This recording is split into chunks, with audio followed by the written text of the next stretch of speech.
Om. Namaskar.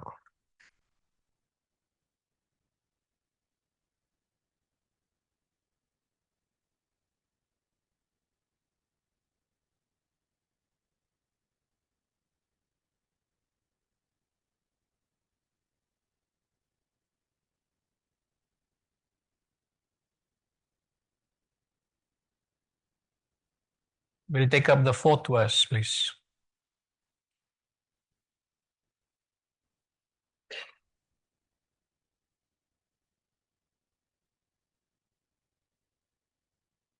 Takshetram yaccha yadrikcha yadvikari yatascha yat sachayo yat prabhavascha tat samasena me shrunu.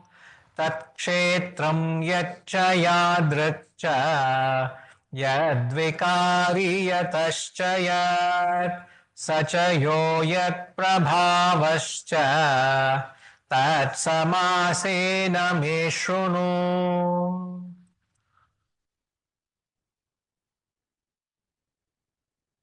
Tat kshetra, what that kshetra, the field is, what it is like, yadrikcha.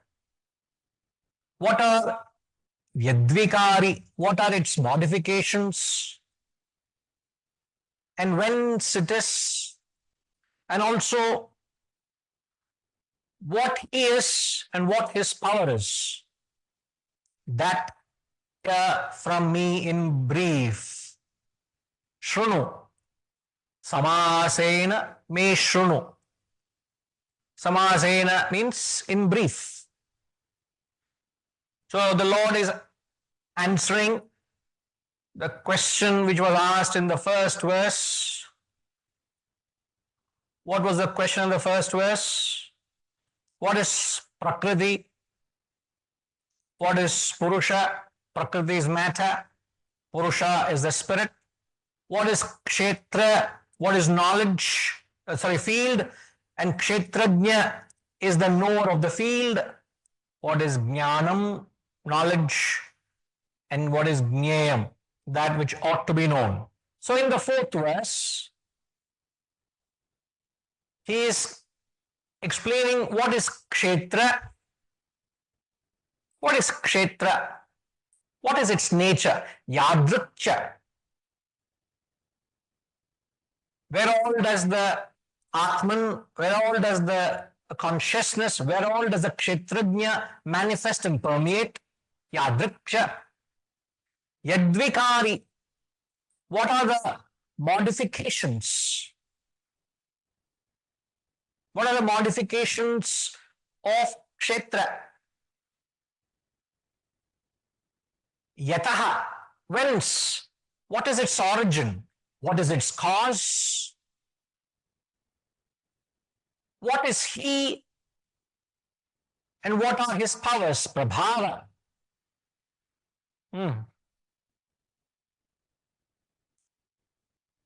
What is he? What are his powers? He refers to the Kshetrajna. What are his powers? Remember we said Kshetrajna. See, the problem is we don't understand what is the real concept of God. We don't understand. Each one of us have our own concept of God. One of the most consistent definition of God is Brahman is an enlivening principle, yet it remains a sakshi to whatever it enlivens. This is the most consistent definition of the Shastras throughout the scriptures. They say, what is God? God is that which enlivens everything. While it enlivens, it remains a sakshi. It remains disinterested to anything that's happening. That is what Kshetrajna is. That is what Brahman is. That is what God is.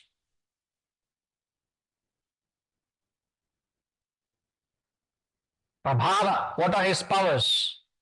What are its powers? It's like electricity has the power to give vitality to every gadget. It gives life. And while it gives life, it has no interest in what the gadget performs. Whether it's the microphone giving sound, whether it's the fan giving breeze, whether the bulb giving light, whether a conditioner giving air conditioning, whether the fridge refrigerating, the electricity has got nothing to do with these gadgets doing their job. It enlivens them and it remains a pure sakshi to its manifestations. So you have no right to attribute anything to God. God is attributeless. God has got nothing to do with you and your actions. God has got no interest in the fruits of your actions. He has got nothing to do with you. So therefore, he is going to explain to us what is he and what is his power.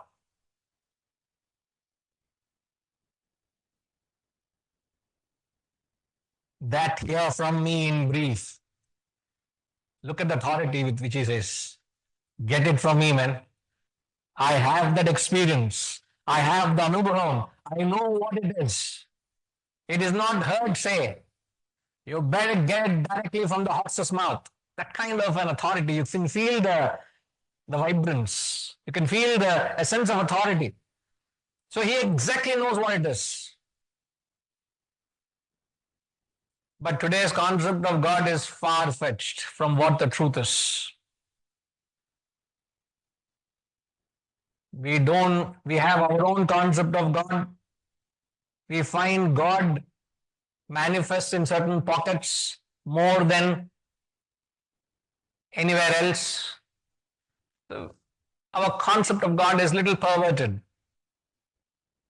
But in the previous mantra, he said, I am the kshetrajna in all kshetras. I am the self in all beings. Which means I am nowhere where I am not. I am everywhere. It's just that you lack the eye to see it, man. Why is it that we lack the eye to see? Is because of our own imperfections. The more sattvic you are, the more you will be able to see the Brahman everywhere. The less sattvic you are, you will need a little more expression to see God. Repeat.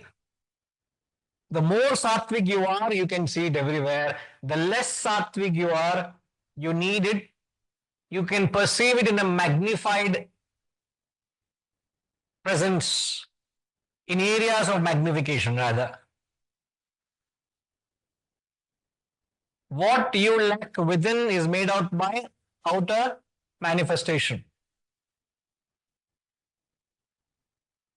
You follow that? What you lack within is made up by outer manifestation. So the more spiritual you are, the lesser manifestation you need to attune to God. Less spiritual you are, the more manifestation you need to attune to God. Now, this statement is based on the theorem which was mentioned in the third verse, that Brahman is in all kshetras. Then why am I not able to see it in all kshetras? Because I lack the vision. I lack the ability to see it.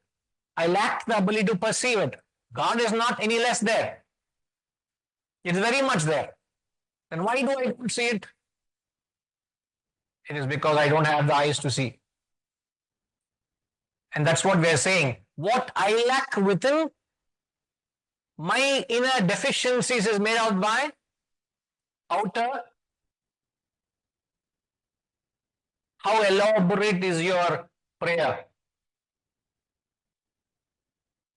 How elaborate is your prayer ritual to remind you of God? What do you need to do to remind you of God? What do you need?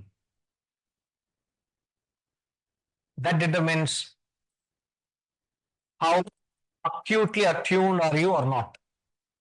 Means if you are very highly attuned, you don't need anything to remind you. It's like when the fuel is ideal, you need the least spark to create that conflagration of fire, right? When the fuel is ready, when the fuel is ideal, what do you need to create a fire? Just a spark. Insignificant spark is enough to create, and that spark is enough to burn down. What's happening in United States? What happened? I don't know whether it's just completely controlled or not. Still going on? Thousands and thousands of acres are just guttered by that fire. Mercilessly is guttering.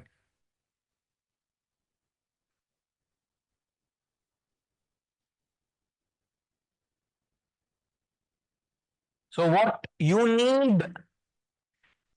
trigger you need to remind you of God is how elaborate is your prayer to remind you of God. I'm not saying there's nothing wrong in doing an elaborate prayer, but how much elaborate process you need to remind you of God, to attune you of God? A mere lighting a lamp can remind you of Brahman. A mere incense stick can remind you of Brahman. A mere symbol Om is enough to remind you of Brahman. Or you need to go through an elaborate ritual of a prayer or activity.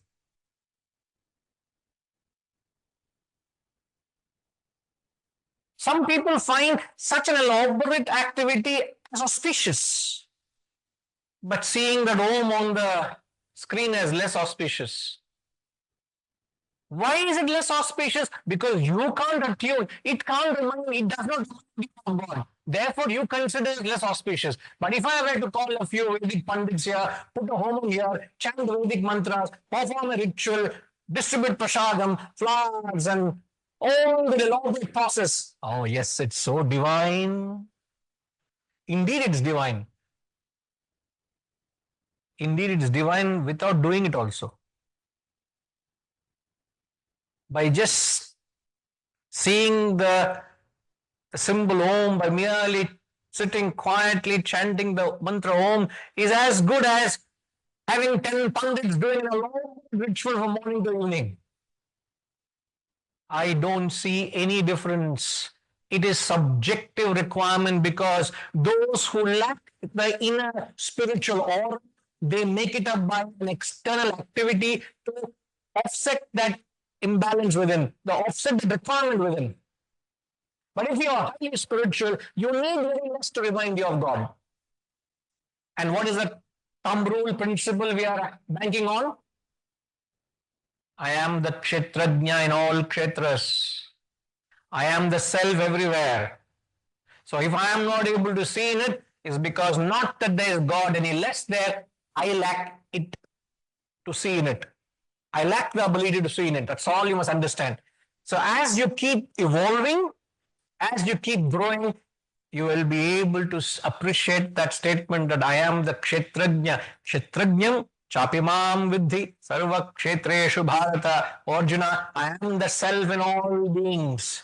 I am the self everywhere. You will certainly appreciate. So here he is going to describe what is that kshetra, what are the modifications. Now, how to tell modifications to a fellow who does not know? Imagine, what are the modifications of milk?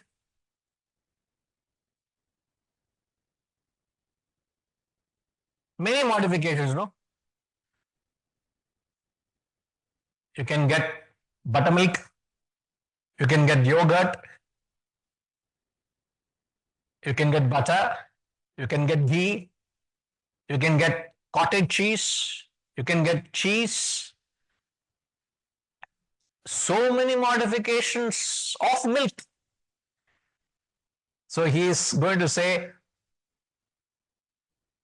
what are the modifications of where all kshetra is? Means where all you can see the kshetra, see kshetrajna in the kshetras. Okay? Now he is going to say so.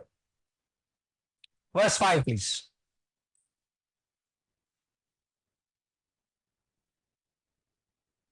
ऋषिभिर्बहुधा गीतं छन्दोभिर्विविधैः पृथक् ब्रह्मसूत्रपदैश्चैव हेतुमद्भिर्विनिश्चितैः ऋषिभिर्बहुधा गीतं छन्दोभिर्विविधैः पृथक् ब्रह्मसूत्रपदैश्चैव हेतुमद्भिर्विनिश्चितैः ऋषिभिः बहुधा गीतं.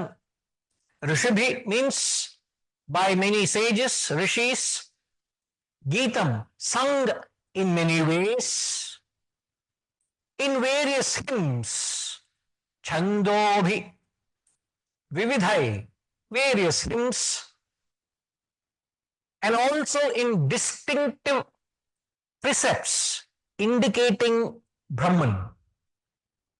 Brahma Sutra Padaihi, in precepts indicating Brahman, full of reason and certainty. Hetumadbhi Vinishchitaihi, full of reason and certainty.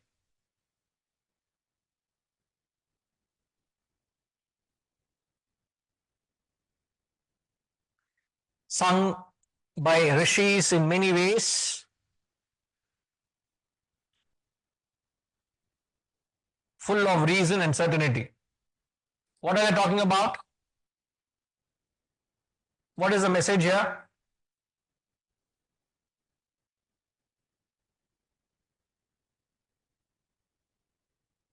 The Brahman, the Kshetrajna, these great rishis, how have they communicated? They have communicated through feeling and reason. They have communicated the Kshetrajna through many rishis have sung in many ways. They have spoken of the glory of the self through music. What is music? Inarticulate sound. Sounds are of two types, right? One is articulate, other is inarticulate. Articulate sound is when you speak with logic, reason, and certainty. Some rishis have spoken with logic and reason. Other people have spoken with inarticulate, which is feelings, emotions. They triggered, they touched your heart. So either you can talk on reason or you can appeal to the head or the heart. So when you go by the articulate sound is the philosophical message, where there is the knowledge quotient where you have to exercise your reason and intellect. There is no feeling there, completely dry. Like if you are feeling dry now because I'm talking pure logic. If you are not able to relate to it, sometimes logic you can't relate to it beyond a point. So articulate is the philosophy which caters to the head. Inarticulate is that which appeals to the heart.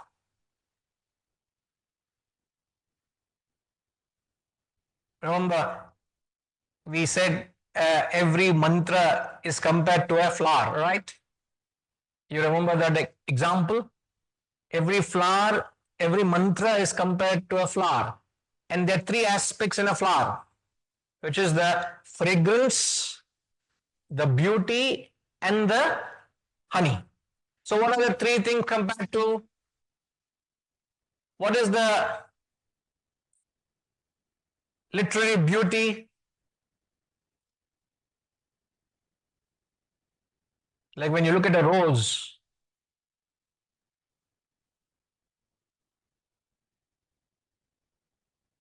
like this morning when I was doing the Mali job in the center, I was just watering the plants. Out of choice, not that there's nobody to do, I wanted to do it. And I saw there was a beautiful red rose, small rose plant, there was a red rose. Very beautiful. From a distance, it has got a literary beauty. So what is the beauty? Mantra is compared to a flower. So what's the beauty? Are you all with me? What is the beauty, sir? The beauty is the mere chant of the Vedas. When you chant the Vedas, when you chant these mantras, the mere lyrics and the hymns has the intonation effect, isn't it? Even the way you chant the mantra Om will have a resonating sound. So powerful, it elevates you. It firstly calms your mind. It soothes the mind. If I were to take two metal pieces, start scratching the two metal pieces, or more annoying sound is, imagine if I am scratching my nails on a blackboard. The very thought of it is annoying, isn't it? But vis-a-vis, when you sing certain mantras or sing these verses in a particular intonation, it has the ability to not only calm the mind, also elevate the mind. And that is the literary beauty. So that's what he says, sung by many sages in various hymns. So when you have a rhythm, a beat, that effect, that vibration is so powerful, it can even cure diseases, isn't it?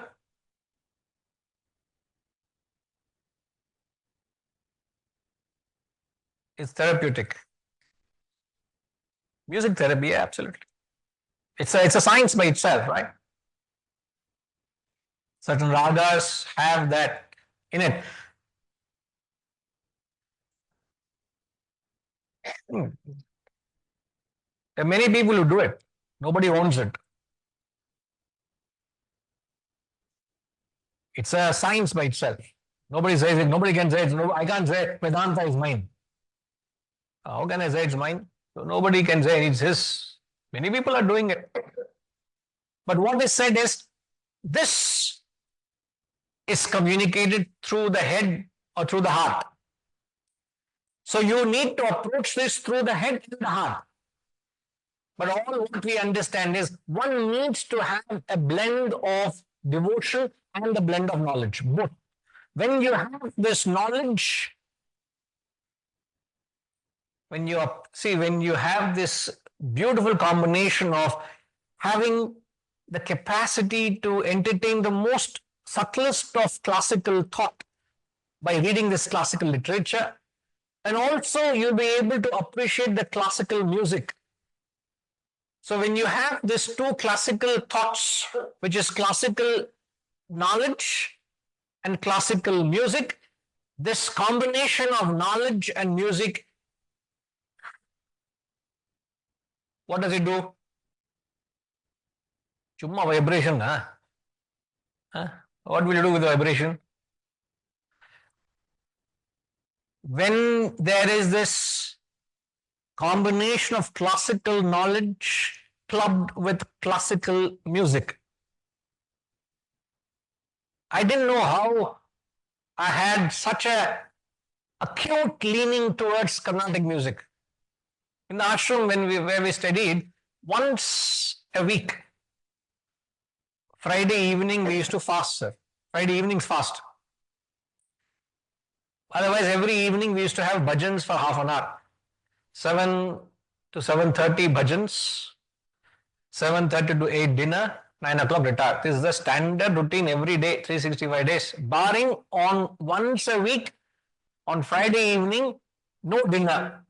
So lunch is the last meal. You will have a tea in the evening. And then instead of the usual bhajans, we were exposed to Carnatic music for 1.5 hours. So from 7 o'clock till 8:30, 1.5 hours, we will be listening to some music. Believe me, I was drawn to it like fish to water. First time in my life I'm hearing it. But just drawn to it so innately. as innately I was drawn to his knowledge. So one who has that acute classical knowledge will indeed appreciate classical music. So these are two tracks which lead you in the same direction.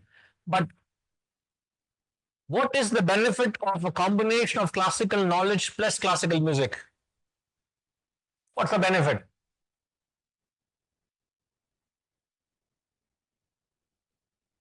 Ramji, what is that you wrote? I am not able to. No, sir, it is a shloka which says that Shishurveti Pashurveti Veti Ganarasam Panihi. Means Ganarasam is the rasa of music or Gana or songs. To that Shishu means the infants or small children, Pashu, animals, and Pani is the snake. So they all get attracted and they get immersed and then they enjoy that or they dance or whatever. So this is about talking about the power of music. Power of music, right. Yeah. But what happens when the combination of head and heart come together? Classical head, when you have a classical head and a classical heart, what is the of that? So you will reach the highest levels of, I think we covered this 2-3 classes back, that when head and heart come together, you get the best results. In terms of, I mean, the highest level of achievement happens because pure head cannot bring that emotion into the picture, and pure heart cannot bring the what do we call the reason or the logic into the. It could be a performance, it could be spiritual, it could be you are giving a talk or wherever, you have to put head and heart together. So when they come together, you achieve perfection. You experience that spiritual ecstasy. Ecstasy, yeah. You get to that highest of spiritual experience when there's a blend of head and heart.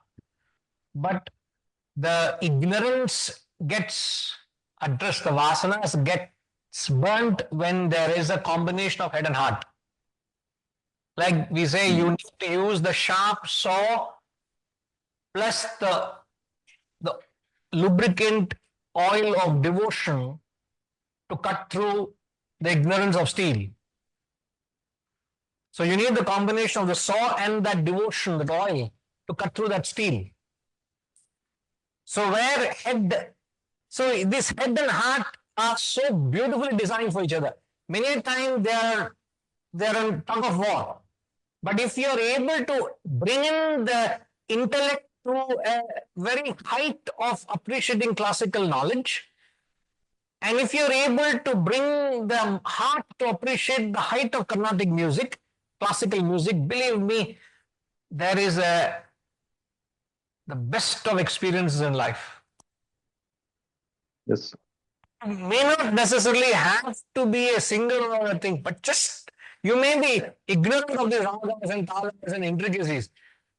I was just telling Soumyama just before the class, one of the songs I remember hearing in the ashram, a good 34 years ago. I remember this, the day I remember the first day I heard, I couldn't understand much of it.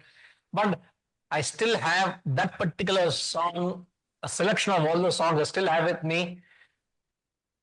And I keep listening to it. More so when I'm on myself, when I'm driving, that's the time I'm with that music. And that song is, one of the songs is Taye Yashoda by Madhuri Iyer. Madhuri Iyer sung that song. He sung that song and it is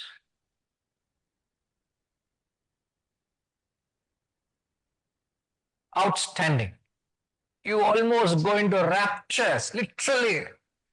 I almost jumping off seat, like.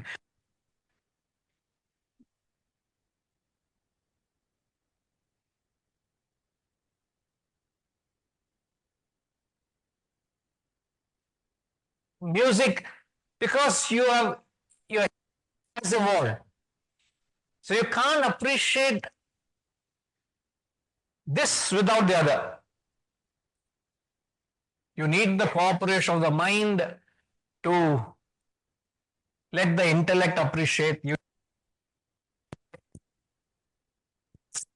It is absolutely made for each other.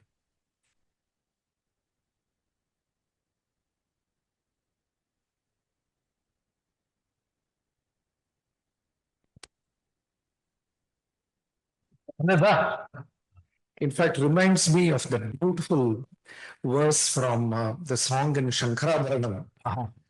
Advaita Siddhiki Amarat Phalabdiki Ganame Sopanamu. Correct. Satya Sadhanaku Satya Shodhanaku Sangeetame Pranamu. It's a beautiful verse in the title song. Absolutely. Yeah. But what you and what Ramji both are implying is the beauty of music, which the verse says sung by rishis in many hymns. But the mantra also says, what does it say? Spoken with certainty and reason. So here we are talking not only about the classical music, what music can elevate you, but what the combination of classical knowledge and classical music. This is the combination we're talking about. But where you are quoting that song or the reference to that movie, the classical movie, is predominantly emphasizing how bhakti can elevate you. But what the mantra is saying is that Brahman, that Kshetrajna, has been spoken by sages with certainty and reason, with hymns. So you need to bring in that blend to bring that elevation of experience. Otherwise, one aspect by itself may not take you there, because nobody is entirely. So you may, it will be an echo. Perfect. It might. What happens is nobody is entirely emotional. It's like saying I'm only using my right arm for doing everything. If I only have one arm, if I only have one limb, I'm using understandable. But when I have both my limbs, I need to use both my limbs, isn't it? So nobody is born with only one limb.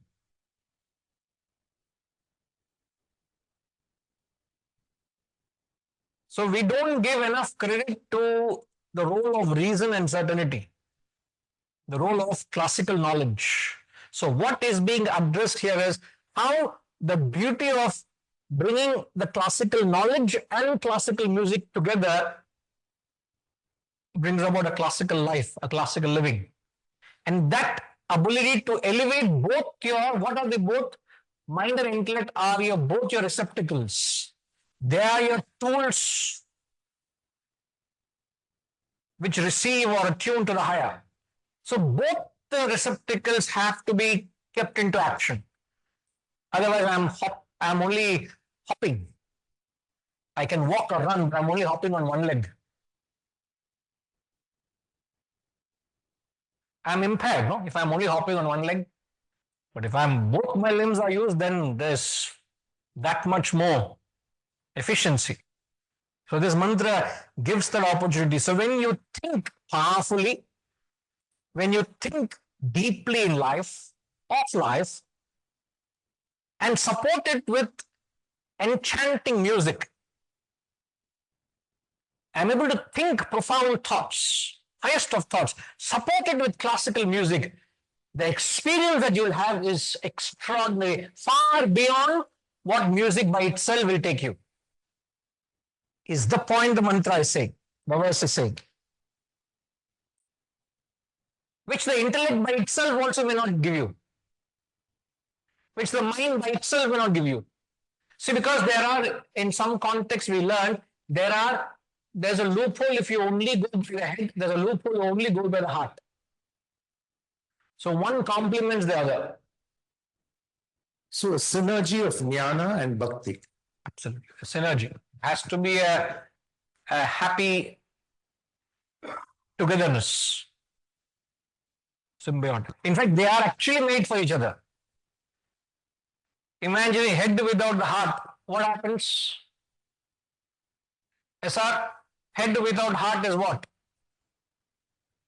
Head without heart leads to only head I use and no heart at all. Leads to more rational. But what will happen in the spiritual field, if I only predominantly use head but no heart, what will happen? Huh? Sorry? All right. How can you say irrational? Arrogance. Head weight comes. If you meant that, I don't know. But no empathy, no feeling, you become head weight. Arrogant you become. So the knowledge makes you feel like yesterday we studied in the Upanishad satsang that the danger of knowledge, it gives you head weight. Now what happens when it's only only heart and no head? What will happen? Only heart. Yeah, only mind. But what happens? No. Emotional is an impulsive person. A less evolved person is emotional. But when you talk of bhakti is not becoming emotional. Bhakti is a very strong emotion. Emotional is a weakness, sir. Bhakti is not a weakness, huh? Emotionalism is weakness. Bhakti is not a weakness. So when I have predominantly only mind and no intellect, what will happen?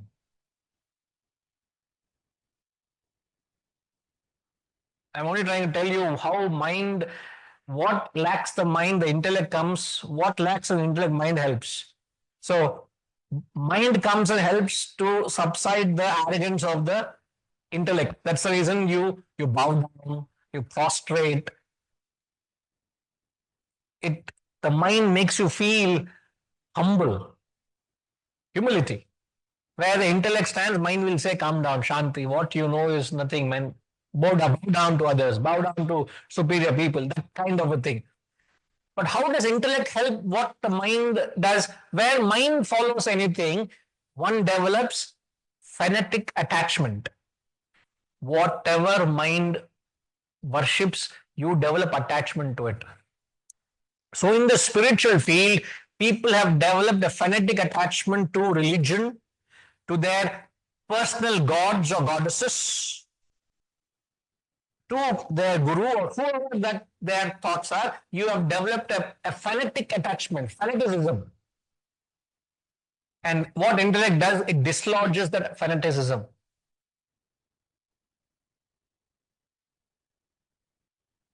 So therefore, spiritual journey is the amalgam, the blend, the symbiosis of head and heart. And the epitomization, the pinnacle of head and heart is to appreciate classical literature and to appreciate classical music. So to entertain the highest of Vedantic thought, to entertain the highest, to be able to feel the greatest of classical music. And when they blend, it's like a flight in its cruising altitude. It's almost gliding in thin air, effortless. That is the real spiritual experience, which is, there's a reference to it, how these great sages brought out that wisdom. Okay. Many a time there's only a mismatch. That's what I'm trying to say. But when there is a perfect match, it brings the best experience. Next verse, please.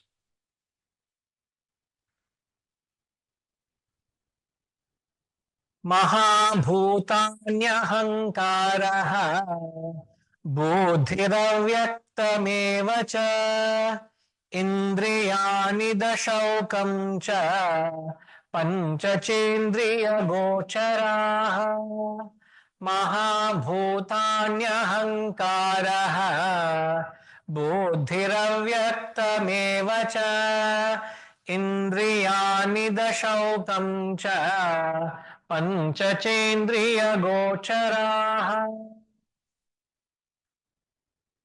Now, in fact, in verses 6 and 7, he is describing the kshetra. What is the kshetra? So, 31 kshetras is giving us. For what is giving Vyashima? Why is he giving these kshetras? What is kshetra? No idea. Little less idea. What is kshetra, Srinivas? Kshetra is field. He is giving 31 kshetras for what?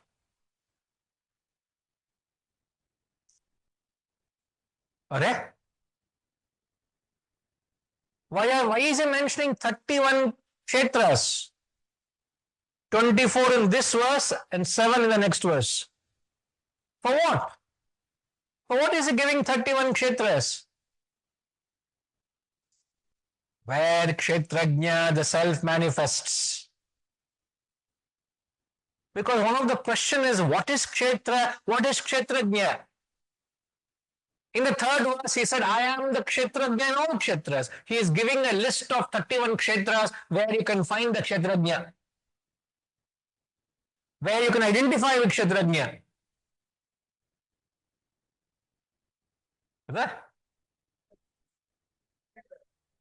But he is only giving list of 31 to you. Because he said, in brief, I'll give you. No, the previous verse is, I'll give you in brief. So in brief, he is giving 31 areas where you can actually identify with kshetrajna.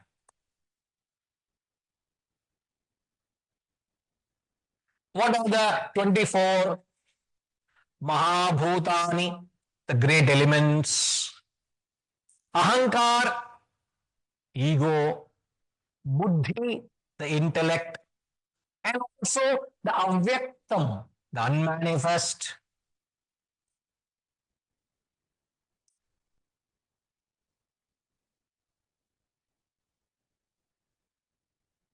Dasha, 10. We'll see what the 10 is. Ekam, the one mind. Pancha Indriya Gocharaha, the 5 objects of the senses. So 24 of them.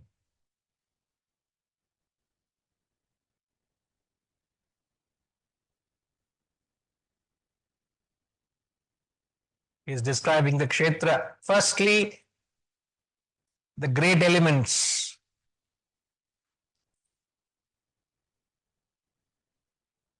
The great elements are Panchabhutas, space, air, fire, water, earth.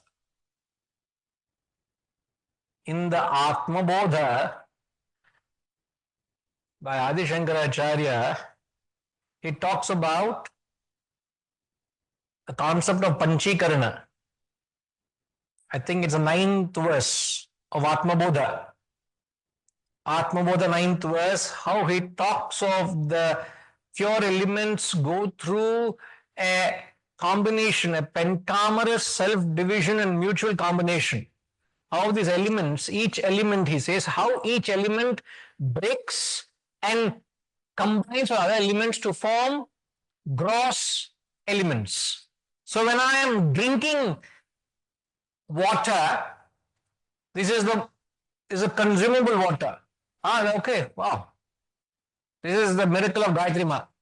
So you all see the screen? Wonderful. So if you see I didn't want to get into this, but I just wanted to mention, this is Panchikarana. The Panchikarana is in the first row, each elements, space, air, fire, water, it is known as tanmatra. Tanmatra is the elements are in their purest form. And you don't know what that pure element is. You can't perceive it. Like the elements that you are seeing. What are elements that you see? Fire. You see earth. You see water. These are all not the purest tanmatra. This is the fourth level. It is called impure elements. So what he is saying is, in the second level, each element breaks up into two parts. In the third stage, one element remains, the other one splits into four halves. In the fourth level, one element which is half remains and merges with the 1/8 of other four elements. For example, half of space plus 1/8 of air, 1/8 of fire, 1/8 of water, 1/8 of earth. That is the definition of gross space. Similarly, what's the equation for gross air? Half of air plus 1/8 of other four elements.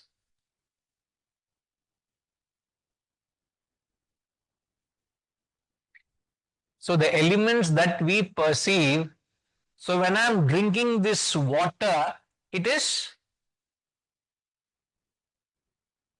impure water.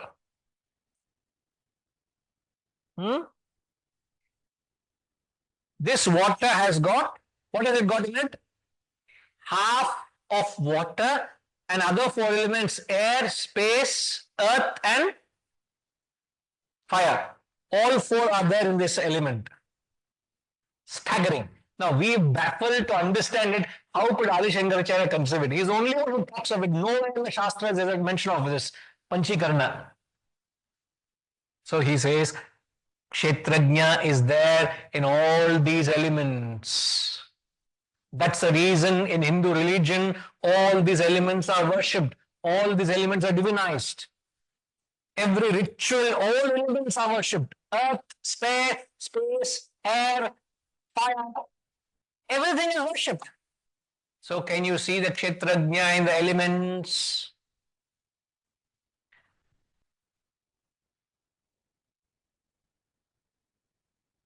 Mahabhutani. நீங்க உள்ள இருக்கீங்க உள்ள வெளில வாங்க முடியாதா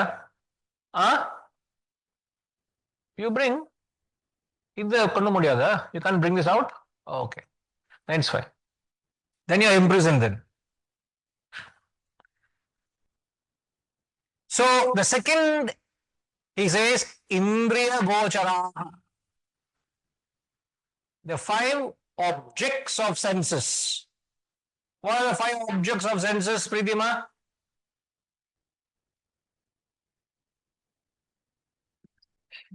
No idea. What are the five senses? What the eye sees, what the ear hears, what the skin feels, and what the nose smells. Those are the objects. So the objects of the senses. The indriya gocharaha. Go is, what does the go means in Sanskrit, you know? Cattle. Chara is to graze. Indriya gocharaha. Where do the senses go and graze? Literal meaning. Where the senses graze. Where do the eyes graze? In beautiful sights. Where do the ear graze? Beautiful sound. Where does the nose graze? Beautiful smell. Where does the tongue graze? Prasadam.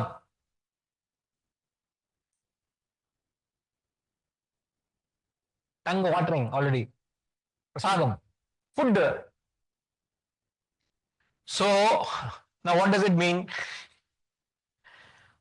So the 5 cattle and the pasture lands.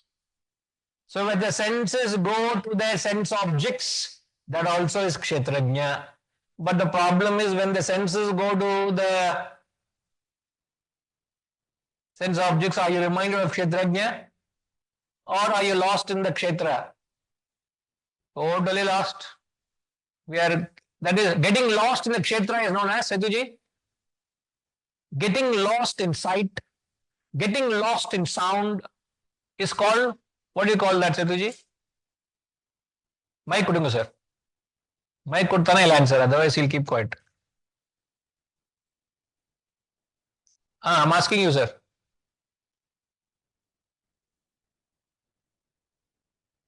Can you repeat what? The question, The question is, what's the question? Lost in the senses. I am lost. That is what happened. You're lost. Sir, what was the concept, first of all? The senses go to the sense objects. Indriya, go, chara. Chara is to graze, go is cattle, indriya senses. So 5 senses go to the respective sense objects. He is saying, where is kshetrajna? Indriya gochara. Means kshetrajna is there in sight, kshetrajna is there in sound, kshetrajna is there in smell, kshetrajna is there in taste, kshetrajna is there in touch. So taste, touch, smell, sight, sound are sense objects where kshetrajna is there. Correct? Then we said, when we go through the experience of the sense objects, do we remind kshetrajna? Do we remember the kshetrajna? We are not able to think of kshetrajna. But when you get lost in the kshetra, when you get lost in the sight or sound or smell or taste or touch, what is it called as a question? Such a long question. Yeah.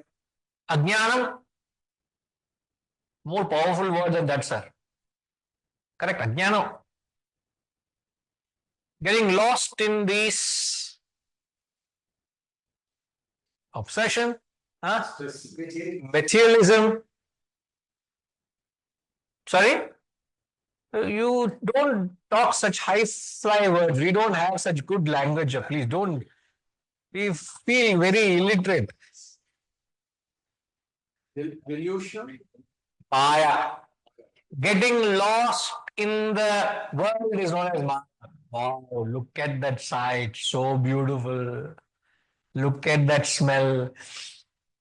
You get lost in the sense objects is Maya. Where you should see kshetrajna, you are experiencing Maya. What a North Pole, South Pole experience, Ilya. Yes, sir. You get this, you get the point. Yes, it's on. So let us say, as a normal average person, I see something very beautiful or I smell something very divine. How, I mean, my reaction to it, how can one tell whether I'm able to see the kshetrajna in it or I'm just being lost? A simple, how does one make the distinction? so a simple narration of our own expression, but many don't realize it. For example, if you see when you talk of a beautiful sight, but when you see something majestic, it could be talking something extraordinary. It could be if you're standing and seeing the mighty Mount Everest or the Niagara Fall or something majestic, which just baffles your ability to conceive. It's just your intellect is perplexed. And when you experience something like that, you say, oh my God, what a creation. Doesn't it baffle your intellect? Unknowingly, you are trying to admire the creator who has created such a masterpiece. No human can create it. What a masterpiece, what an art, what a creation. It's too much. Your words fall short. Are you not trying to attune to the Creator when you see such creation? That spirit is what one needs to experience. In the Kenopanishad, we have often said in the classroom, what is God? One of the best descriptions of God is not what you hear, that which enables you to hear whatever you hear.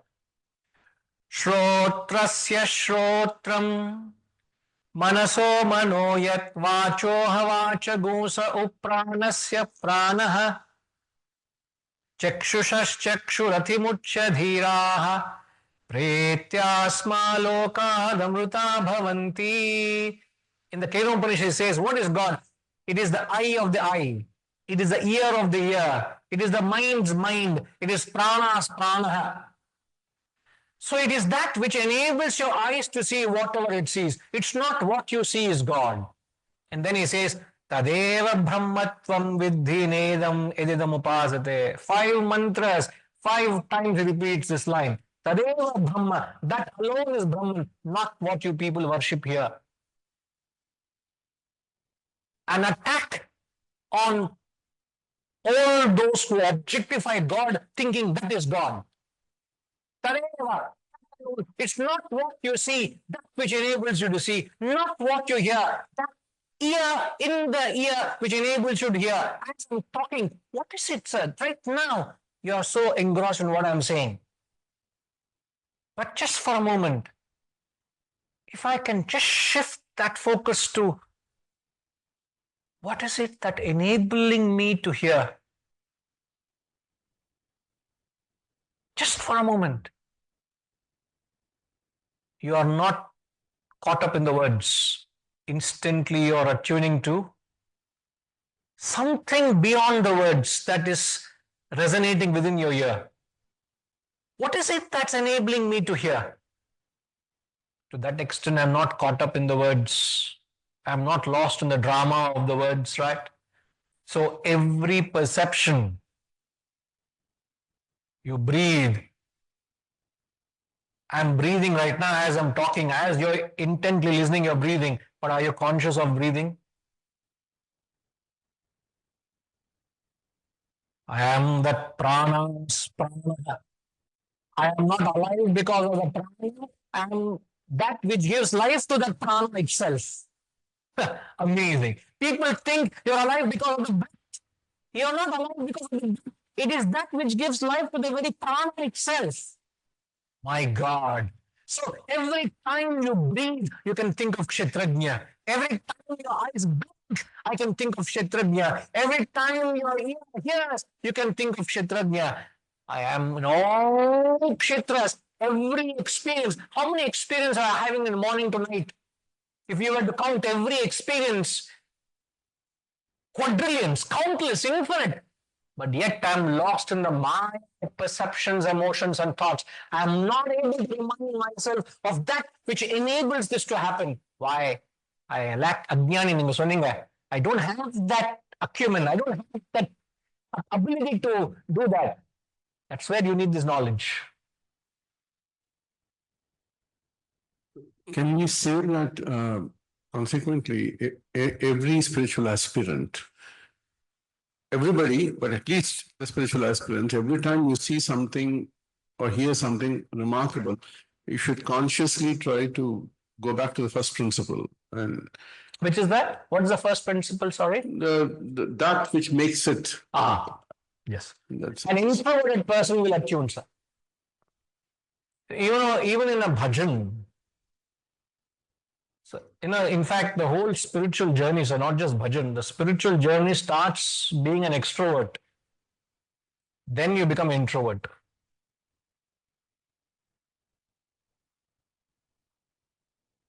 Extrovert is running around.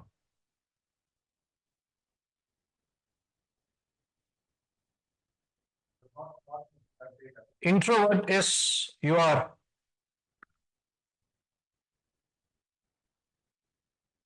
the same. See, extrovert is performing action. For example, extrovert I will just tell you my own experience. I could clearly see that paradigm shift over the years. Initial phase of is I used to organize lectures for my guru or whoever I had to organize, which meant right from fundraising, I would knock at your door, sir, Ravi Shankarji, Swamiji is coming, can you support? These are all the areas. We need to book a hall, we need to give airfare, we need to provide this accommodation, that publicity, this one. So right from starting to see what does it cost to conduct the event, start putting list, then knock at doors of people and say, we need resources. Then go and conduct the event. It is a elaborate effort. Yes, we did. A time came that drive to even knock at somebody and ask was not there. Not that you wouldn't want to do, yet you did, but there was no drive. I would have been far more comfortable sitting at desk and writing. That also is karma. That also is action. One is extroverted, another is introverted. Yeah, slowly, gradients, So I don't have to translate action into worship. So an extroverted person converts action into worship. An introverted person converts perception into worship. This is the difference. An extroverted person converts action into worship. An introverted person converts perception into worship. So as you evolve, the activity becomes subtler, far subtler. So a spiritual person indeed would be able to appreciate this idea. So Muhammad, I have quoted this statement, Muhammad told to people who were going on a camel's back those days in the desert to Mecca. And he said, what seekest thou is closer than the neck of your camel. They were going to see God. They were going to Kashi and Kondi. They were going to Mecca on a camel's back. And Muhammad told them, what you are seeking is closer than the neck of a camel. And they were sitting on the hump, the camel's hump. And the right front of them is the neck of the camel. And they are going in that sand on the camel's back, breaking their back to search of God. And this is what is not there, right near you. What it means is God is right within you. Every master said this in their own way, but yet I find convincing enough that God is somewhere in the mountains, in the hills, which you have to walk and take a journey to experience God. And it is so strongly embedded in our mindset that it is somewhere out there. It is not right within. And how many times in the Shastras have we not learned? It is there right in the cavity of your heart. Have we not seen, ma? Even the Kathopanishad we are studying, it's going to come. He's going to mention the next few mantras. Where is Brahman? Right in the cavity of your heart. Deep in the core of your personality. No Shastra just it is there in the mountain, it is there in the yonder, it is there far away from you. No Shastras ever talk of it. Shastras only point inward. Yet all the journeys outward. What irony, sir? I don't understand this. The irony of the whole spiritual journey is people have made an outward journey. It has become like a spiritual, spiritual picnic. It's easier. Than inwards. Just because it's easier, you wouldn't do the wrong things, sir. So if it's like you are coming and searching for your wallet, you come He said, sir, please, can you have access to the hall? I said, yes, sir, please. For what? I'm not finding my wallet. Oh, is it? Please. You come and search, and we tell the caretaker to search here and there. Where have you gone? Here, there, down. Extensive search is done, but you'll not find it because the wallet was not brought to the hall. The wallet is still in your trouser which you wore yesterday evening. You went for a supper and you forgot to remove the wallet from your trouser and it's still hanging on the wall. Any amount of search you will not find it because it's not here. Sir, remember, even though God, Kshetrajna, is in all kshetras, but you can only realize it in one kshetra, which is in your heart. Remember this. Even though God is everywhere, you can't identify it everywhere. You can't see it everywhere. Ma, she came, first time I'm meeting her, relative of Pushpama, and she says, my only desire is to see God. Now here's the answer. You can only see God within yourself. You can't see God anywhere. God is everywhere, but you can't see God anywhere you want. Just like the government of India is everywhere, sir, in the country, right? The government of the country is everywhere in the territorial land, even the territorial waters. But if you want to meet the government, you got to go to the New Delhi. You can't go to the Bay of Bengal in the sea and say, where is the government? You can't do that. You can't go into the desert or the woods and say, where is the government? It is still the government. You violate the government, you will be punishable. But still, you want to contact the government, you can the headquarters. Similarly, even though God is all pervading, you want to experience God, you got to come to the headquarters, which is within you. It is not out there. So, Shastras are drilling it into us that it is an inward journey, it's an inward realization, not an outward experience. So people have made it a spiritual recreation.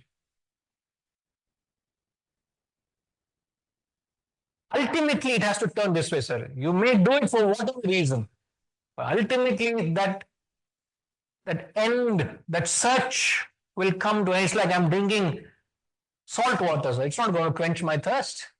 In fact, it's going to cause more problem than quench my thirst. So the desire to see God, that experience of God will never end if you go outward, but it will certainly end if you go inward. Just because it's easy, don't find it where it is not. All the same, Guruji, the divine in the external, to the spiritual person, the divine in the external enables the spiritual person to get back to the divine within. I'll give an example. There's a beautiful viewpoint in Mathiran. You look at that viewpoint, what a beautiful creation. The seer, the seen, and the act of seeing become one. And then, you enter that realm of silent bliss. And so you come. What is that point you said? In Mathiran, it's a beautiful hill station near Pune. Their vehicles are not allowed. You have to either walk or go on horseback. Okay. The English have discovered beautiful viewpoints of the Sahyadri Hills. Every viewpoint, in fact, my personal experience I will share. I'm there at a viewpoint, I'm looking at that valley, I'm looking at the hills. Something is happening within. Tears flow down my eyes. And I think in that moment, I really felt that the seer, the seen, and the act of seeing become one, and you enter a realm of silent bliss, which I think takes you towards the divine, which is within. Because this feeling is not in the external, it is emanating from within. And therefore, willingly, I come back within. So the divine in the external has the ability to take the spiritual person to the divine within, which is what I think this verse is saying. The Kshetrajna is there everywhere. In fact, there is a Hindi song in one of Rajeshri's movies, Jiski Rachana Itni Sundar, Wo Kitna Sundar Hoga. He has created something so beautiful. How beautiful he must be, that kind of. So the beauty in the external if it can take you to the beauty within, then I think you're on the spiritual path. No, not to deny anything that you have said. There's absolute truth in it.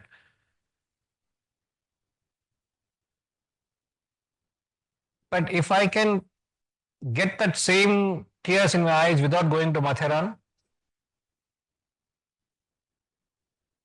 if the tears can roll down my cheeks without. But to the ordinary human folk who are caught in the quagmire of the world, if they can be at Matharan and come back within, it is something in their life. Different grades of people. People go to Matharan, do nonsense and come back. They don't appreciate the beauty of nature. They're not reminded of the reality. So ultimately, as I said, it starts from extroversion, then it gets into the stage of introvertedness to a point where you will see the whole world in one room. These are the words of my guru said this. He used to say this. I can see the whole world in one room.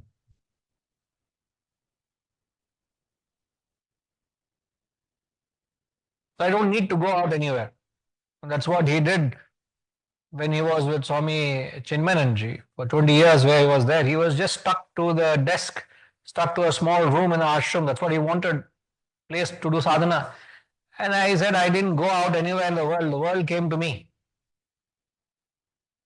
And I just did tapas and I could see the whole world there. And you can be just seeing the wall. You can just be seeing the shastras. The whole world is within you. It's not denying that experience. There is so much beauty out there. There's so much divinity out there. But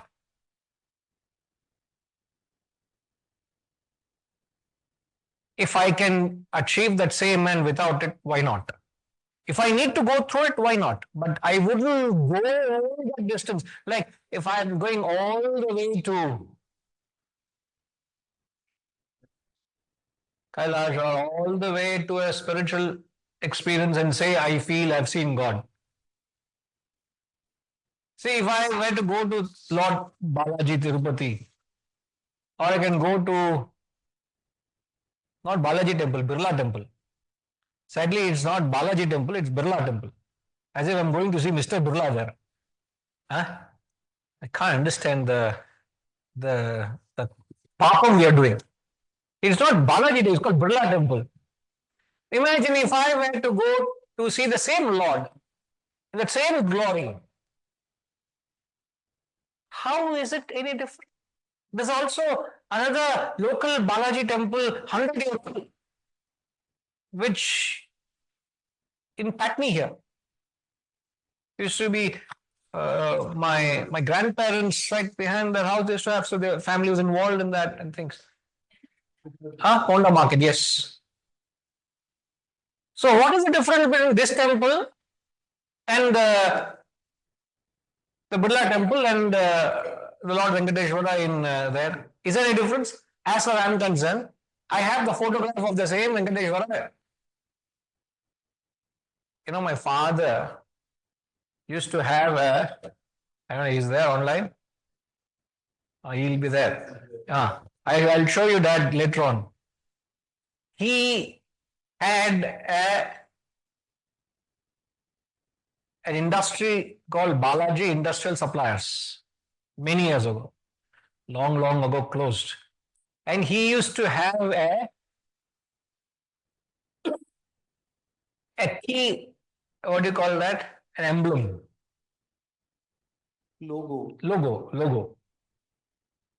Where the key used to hold on to it. And he had given me that key more than maybe 40 years ago, which had the picture of Venkateshwara on it.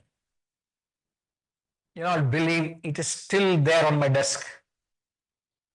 Right now, it's there.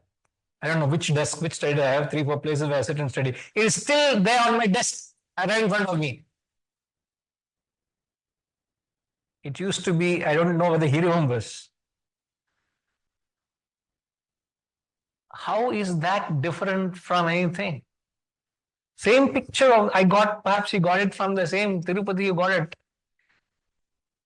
In the context of Balaji, in every context you have something. Guruji, you travel that distance, people wait for 2 hours, 3 hours, and then the queue, finally you're in front of him, you fold your hands and close your eyes.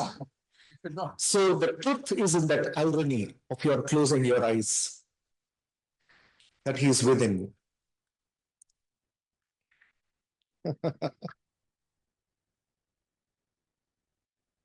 Yes, ma. Since I'm maybe lifetimes away from realizing the divine within, I mean, I can easily sit at home and read the Bhagavad Gita, but it's not the same. I mean, I feel impelled to come to your class or any Bhagavad Gita class because the necessary facilitating atmosphere is there. And I need constant reminders of the essential knowledge that any teacher or a guru like you is imparting. So for me, that is the difference. It gives us as a conducive atmosphere, makes it more conducive. The satsang, the environment creates an ideal environment for the seed to be nurtured and nourished. You know what Lord Dattatreya? What is unique with Lord Dattatreya, Mikhail Sama? What is unique in a picture of Lord Dattatreya? There are 4 dogs that follow him. They say the 4 dogs followed him. The 4 dogs refers to the 4 Vedas, means whatever he did was sanctioned, approved by the Veda. Whatever walk of life he led was approved by the Shastras. Now here we are sitting trying to understand the Shastra so that we can apply and live the life of Shastra. But when you reach a state of perfection, whatever you do, the Shastras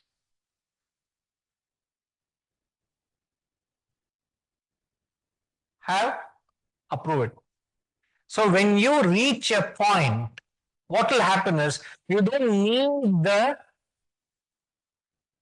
external world. Whatever you do, you create an environment for others to. One is to seek an environment. Other is you create an environment. So this is a phase of life every one of us go through. But not denying the experience. But we're only trying to tell that ultimately it is to be experienced within. So the whole concept is gocharaha. So when you go to when Indriyas go to graze on the sense objects, don't get lost in the sense of. That's the reason we do prayer before we have food, so that I don't let my tongue get lost in the pleasure of the multifold enjoyment. So I am only having food for mere sustenance so that this body can serve me in the journey to reach my goal.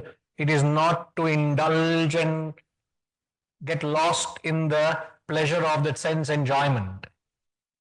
That's the reason I do the prayer. Prayer serves that purpose. So it is very profound, though he gives a mere mention of it, but when you start breaking it down, it is very, very deeply meaningful. Okay? Yes, sir. Just one last thing and we'll close it.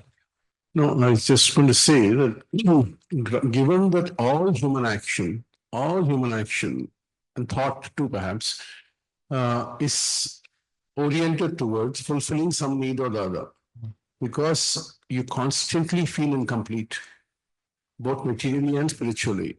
And you're constantly, whether you're going on a holiday or you're going to a temple or going on a pilgrimage, because of your own sense of incompleteness.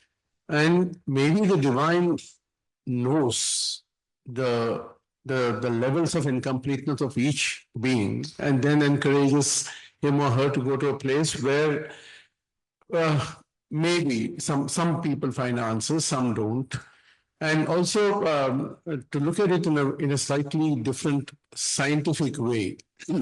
We are told that at the time of the Big Bang 6 billion years ago, there was only one dot of infinite density, infinite weight, and no space. Time and space came only with the Big Bang. So when it exploded and things started moving out, now, is it possible that each of us, because of the Panchabhuta compositions in us, we have our particular linkages somewhere else in the universe or somewhere else on Earth? And when we get to those places, for those who found the right connection, something happens. Why I'm saying this?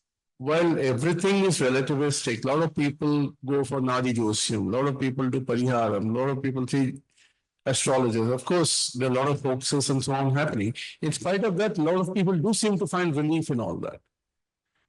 It may not be a truly spiritual thing, but it does seem to happen. So the divineness intended it. Nothing can happen without divine intention. So I'm wondering, I mean, end of the day, if nothing is happening within you, maybe something impels you to go without. And instead of hitting the bar or something else, you go, this is a more positive way of going without.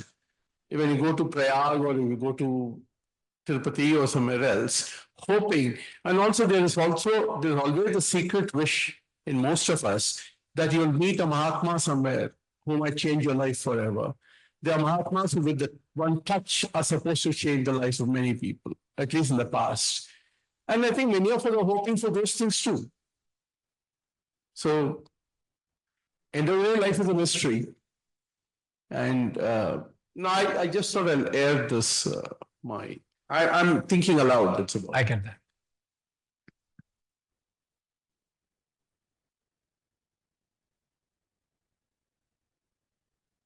We'll leave it at that. I don't have any comments. Okay, we'll leave it. Om Purnamada Purnamidam Purnat Purnamudachyate Purnasya Purnamadaya Purnamevavashishyate. Om Shanti Shanti Shanti. Harihi Om. Shri Gurubhyo Namaha. Harihi Om.